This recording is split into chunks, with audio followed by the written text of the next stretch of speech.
I feel like most men don't get help when they have an eating disorder because society perceives it as a feminine problem, and I just think that's the stupidest thing ever. What is up? My name is Trace. You may know me as Trace's Oats, and today we're going to be talking about my eating disorder and how I overcame it. So freshman year of high school, I was really big into wrestling, and I went to this wrestling camp over the summer in order to, get better at wrestling. And it was a really intense camp. It was like 4 2-hour practices a day, and there, they told me about cutting weight, and that kind of stuck with me in a bad way leading into cross country season. And with cross country, you're running a lot of mileage. You're doing 5 to 6, even 7 miles a day, and it's pretty intense. And on those days, you're burning a lot of energy. With that being said, I just kind of didn't eat a lot of the time. I would skip breakfast and I would have like a late lunch slash early dinner, and it'd be like a one meal a day.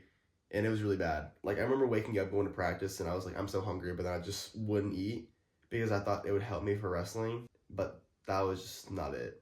And I also thought that being lighter meant that I would be faster, and so I would just restrict literally everything. And during cross country season, I had looked up healthiest foods to eat, and a lot of the time with the foods to eat, it told me foods not to eat, and that created a really unhealthy relationship with food. Like I would not go out to friends' house and eat just chips or eat dessert or eat what their parents made because I was scared of the oil. Sorry, everyone makes fun of me for saying oil, but I was scared for all butter and all that in there. I was scared of white rice, and I was just basically eating only healthy foods, and that just was a horrible downhill spiral. And when school started up, I would bring my own lunch, and it would be like packaged sweet potatoes, a handful of broccoli, and some chicken. Nothing else. Just that. It was unseasoned. It was disgusting. Yeah, I ate the same thing every single day for probably 5 months. It was really restrictive and it was horrible. And once wrestling season came along, I went on the scale and they were like, "Oh, great, you stayed really skinny." And when they applauded me for being that skinny, it gave me a sense of validation and made me want to go to even lower weight classes. And so at the time, I was 3 weight classes above the very, very lowest one, and I jumped 3 classes. Ugh, yeah, 3 weight classes lower, and that was horrible. At that time, I was restricting myself immensely. I felt completely tired. My lifts, like when I was doing bench press, it went down by 60 pounds. Deadlift went down so much. My squat, all my strength just went down. I could barely run even 4 miles. Every day, I was forcing myself to work out. I'd wake up, immediately run 4 miles. Then after that, I'd have lifts at school, and then I'd have wrestling practice, and then I would do a sauna slash cardio session at night, and I'd repeat that every day on top of eating almost nothing. And it was really bad for my mental health and my physical health. I mean, my whole family was really worried for me. I was checking the scale 5 times a day. I would wake up, check it. Before I went to lunch, I would go to the wrestling room and check it. Before practice, check it. After practice, check it. Before dinner, check it. After dinner, check it. And so being on the scale 6 times a day was incredibly bad for my health because, every day you're just constantly, changing because of the water weight. And on top of that, I was drinking not even 4 ounces a day. I kid you not. It was 4 ounces. And now I drink 2 of these a day. Really grateful for that. But yeah, it was horrible.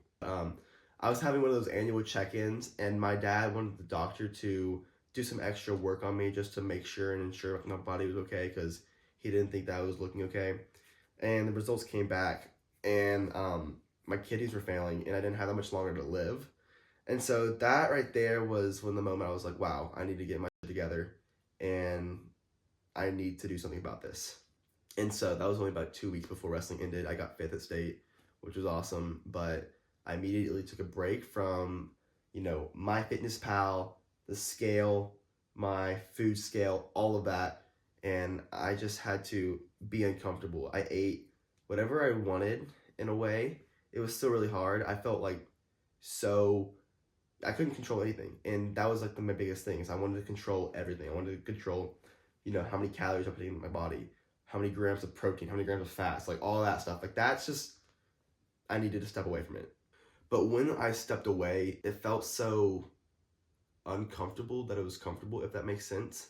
But when I stepped away from all that, it was a real life-changing experience because I still wanted to control everything, but being with my friends and eating the foods that they were eating, and honestly enjoying food was like the best thing that could possibly happen. And if someone were to ask me like, yo, how did you heal your relationship with food? I would be like, dude, it's not easy, like at all. I would say get comfortable with the uncomfortable. You're like testing your mind and breaking its limits and making it, you know, be okay with the foods that you're eating.